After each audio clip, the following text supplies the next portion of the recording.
Selamat malam teman-teman, jumpa lagi dengan saya di Lakon Story. Kali ini seperti biasanya saya akan membahas tentang cerita yang sudah saya bagikan di semua akun sosial medianya Lakon Story. Namun uniknya cerita ini beda dari cerita-cerita yang pernah saya bagikan. Kenapa? Karena narasumber saya kali ini adalah setan. Dan saya ingatkan sekali lagi, sebelum kalian menonton video ini, lebih baik baca dulu ya ceritanya. Sudah tersedia di semua akun sosial medianya Lakon Story, yaitu di fanpage Facebook maupun di Twitter. Jadi biar kalian gak gagal paham apa yang akan saya sampaikan di dalam video kali ini. Pertama-tama sebelum kita membahas isi ceritanya, saya akan mengajak kalian untuk membahas bagaimana kronologi saya mendapatkan cerita ini, teman-teman. Kenapa hal itu perlu saya sampaikan juga? Karena menurut saya itu juga sangat menarik untuk kita diskusikan atau kita bicarakan. Kayak gitu. Malam itu, seperti biasanya saya membuka email, membuka inbox, melihat-lihat apa cerita yang akan saya bagikan selanjutnya, karena di inbox saya, di email atau intinya yang menghubungi Lakon Story ya teman-teman ini banyak sekali. Terima kasih banyak yang sudah mau berbagi dengan kami. Dan entah kenapa waktu itu saya kok jempol saya kok tiba-tiba jatuh kepada cerita ini. Awalnya saya pun menganggap cerita ini tidak berbeda dari cerita-cerita yang lainnya, teman-teman. Ya serem lah pastinya, tapi nggak beda lah dengan cerita-cerita selanjutnya kayak gitu. Cerita-cerita yang lainnya kayak gitu loh maksud saya. Tapi nggak tahu aja kok saya mikirnya dan jempol saya jatuhnya ke cerita ini. Dan singkat cerita akhirnya saya menghubungi mbak-mbak yang ngirim email tersebut, teman-teman. Setelah saya menghubungi mbaknya, kebetulan mbaknya itu tinggalnya tidak jauh dari kota saya, sekitar 2 jaman, tapi tetap keluar kota, teman-teman, kayak gitu. Dan singkat cerita akhirnya saya mengunjungi rumah mbak-mbak tersebut bersama 2 teman saya ya, seperti biasanya. Kami itu ada 3 orang, teman-teman, kayak gitu. Sesampainya di rumah narasumber, tentu saja narasumber langsung menyambut saya. Dan singkat cerita akhirnya dia menceritakan apa yang memang ingin dia bagikan kepada saya.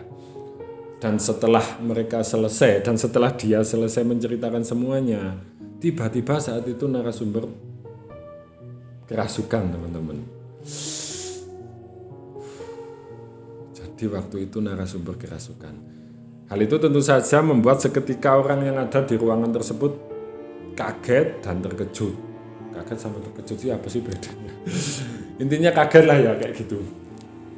Setelah kaget, tentu saja kami semua yang ada di ruangan tersebut berusaha menenangkan narasumber tersebut karena mbaknya ini kesurupan dengan hal yang gimana ya teman-teman, lebih kuat lah dari biasanya. Saya itu biasa udah lihat orang kesurupan, tapi kalau yang semacam itu baru pertama kali saya lihat, teman-teman. Dia itu lebih kuat dari biasanya dan lebih halus. Gimana ya ini kalau nyampaikannya. Mungkin kalian yang paham tentang dunia kayak gitu akan paham ya maksud saya apa. Intinya dia itu ke situ nggak mengganggu. Dia itu merasukinya memang ada suatu tujuan tertentu kayak gitu, teman-teman. Dan singkat cerita setelah mbaknya berhasil ditenangkan, akhirnya dia mau diajak komunikasi. Tapi ini lebih gak ke arah komunikasi ya. Waktu itu mbaknya itu bilang sebuah kata atau sebuah kalimat yang diulang-ulang, teman-teman. Ini saya samarkan aja ya, namanya kita anggap saja yang disebutkan itu siapa yo? Siti gitu aja wis ya. Dia itu ngomong kata-kata sambil bergumam, kadang jelas kadang nggak jelas, bilangnya itu Siti melok mateni, Siti melok mateni, Siti melok mateni kayak gitu. Kalau dalam bahasa Indonesia artinya adalah Siti ikut membunuh kayak gitu, teman-teman. Waktu itu kami yang ada di ruangan tersebut tentu saja tidak mengerti apa yang beliau maksud. Namun setelah saya dengar lebih jauh lagi, waktu itu pertama kali saya langsung paham apa yang dia maksud. Kenapa? Waktu itu yang disebutkan nama wanita tersebut, si Siti ini adalah ibu dari narasumber yang cerita kepada saya. Waktu itu saya pun connect, maksudnya ini apa, Siti melok mata ini, Siti ikut membunuh ini apa. Dan setelah beberapa detik kemudian saya akhirnya ngeh kalau yang dia maksud adalah yang ada di dalam isi cerita. Jadi waktu itu saya juga kaget, oh ternyata sosok yang masuk ke dalam narasumber ini sepertinya sebelumnya sudah ada di sini ketika saya datang. Gitu teman-teman. Dan singkat cerita, akhirnya narasumber saya dalam keadaan kerasukan menceritakan ulang apa yang sebenarnya terjadi. Dan akhirnya setelah dua narasumber yang akhirnya bercerita, kan ada yang satu makhluk halus, yang satu narasumber asli. Setelah saya rangkum, akhirnya ceritanya pun dapat selesai dan sudah bisa kalian baca itu. Itu adalah rangkuman dari dua narasumber teman-teman sebenarnya. Dan kembali lagi ke waktu itu ya, ketika saya masih di dalam rumah narasumber.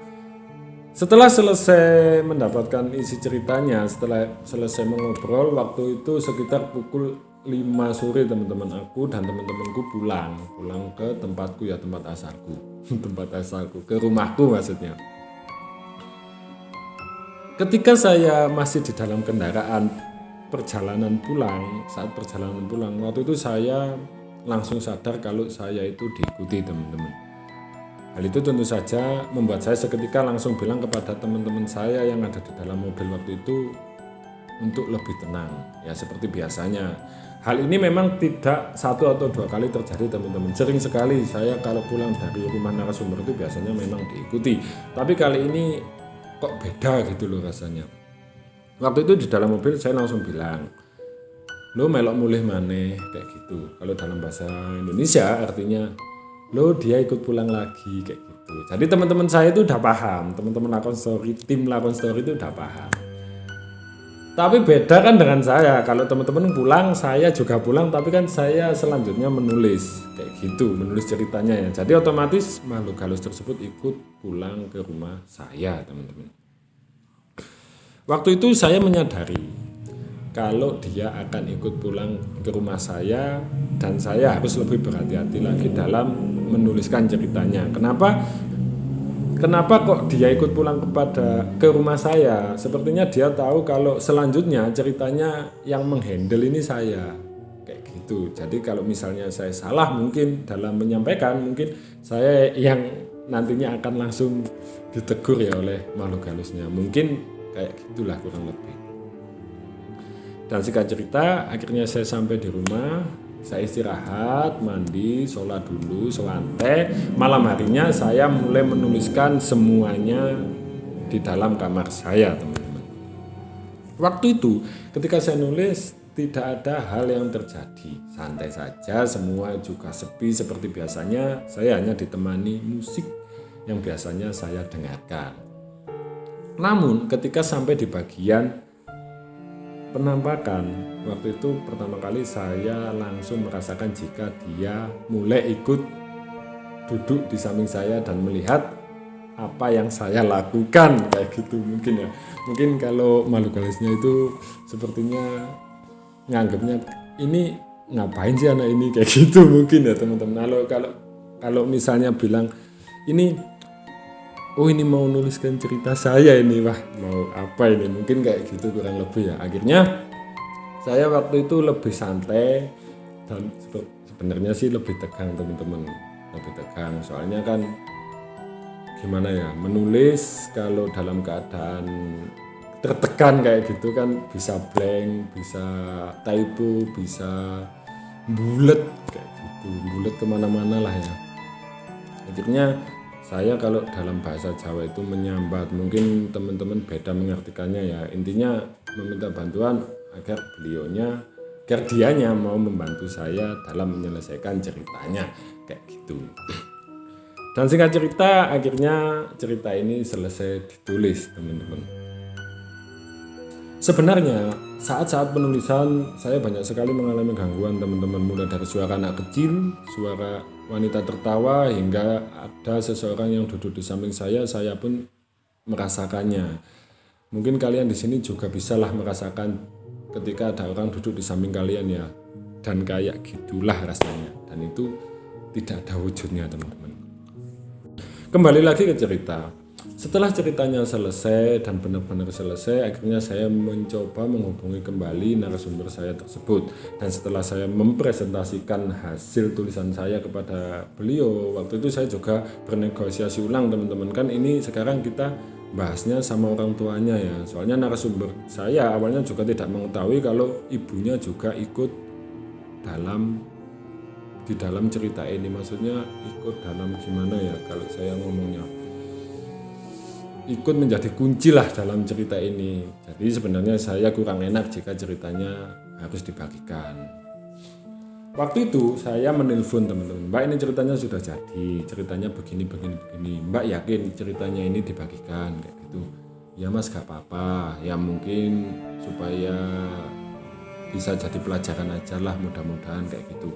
Ya udah kalau Mbaknya sudah deal, akhirnya saya pun menuliskan kisi-kisinya yang sudah saya bagikan kepada kalian ya, seperti biasanya kayak gitu. Oke, itu tadi adalah kronologi ketika saya menuliskan cerita ini. Banyak sekali teman-teman, banyak sekali cerita ini itu gangguannya. Semalam itu kayak 2 malam kok rasanya, lama banget kayak gitu. Dan anehnya ada hal satu yang unik yang saya lupa sampaikan ya. Waktu itu teman-teman, saya itu sekitar jam 1 malam kan saya nulis. Saya itu sampai jam 2, saya itu kayak nggak ngerasa nulis. Nyatanya paginya ketika saya baca lagi tulisan saya, kapan saya nulis bagian ini? Kayak gitu kan saya nggak tahu. Dan itu adalah bagian yang vital teman-teman.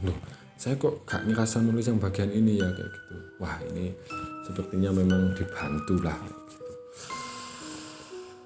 Ya Allah, mantep banget, mantep lah cerita ini, mantep. Oke, sekarang kita akan bahas tentang isi ceritanya ya teman-teman. Jadi buat kalian yang sudah baca tapi belum paham dengan apa yang saya bagikan, di sini akan saya kembali jelaskan secara singkat. Jadi cerita ini itu menceritakan tentang sebuah dokter yang melakukan praktek aborsi, dan di mana praktek aborsi tersebut dibantu oleh seorang ibu-ibu yang ternyata ibu-ibu tersebut adalah orang tua dari narasumber kita. Dan semua itu baru diketahui oleh narasumber beberapa waktu yang lalu teman-teman, ketika dia menceritakan kepada kita. Dan cerita ini sudah terjadi sudah lama banget teman-teman. Narasumbernya itu baru tahu kemarin kalau ibunya juga terlibat dalam praktek aborsi tersebut.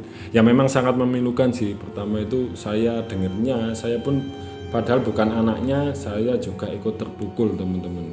Oh kok bisa baru tahu sekarang, kok gak dulu aja.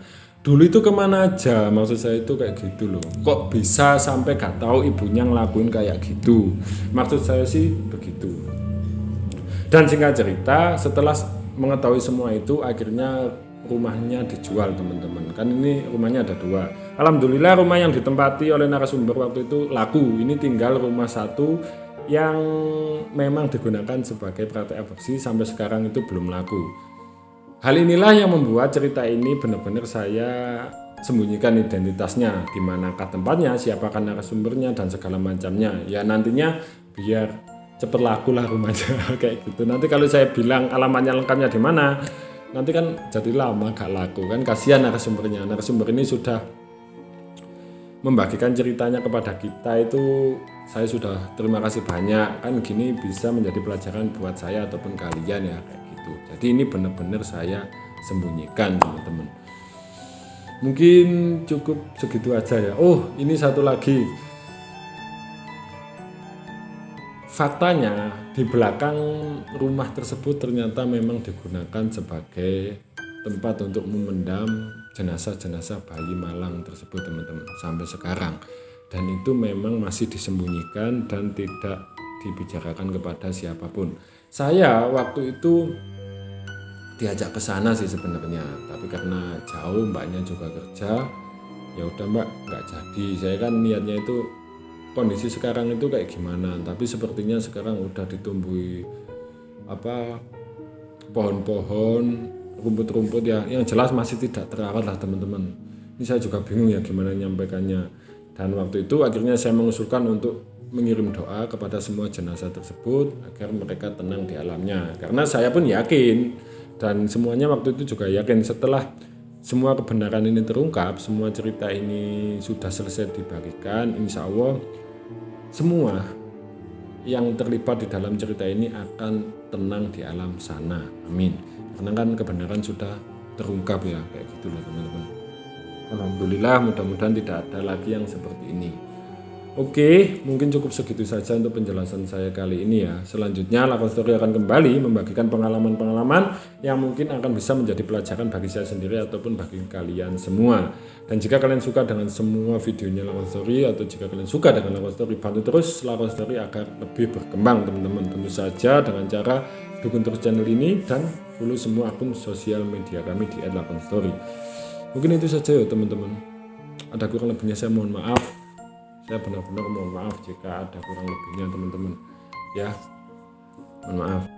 Sampai jumpa di cerita berikutnya dan selamat malam.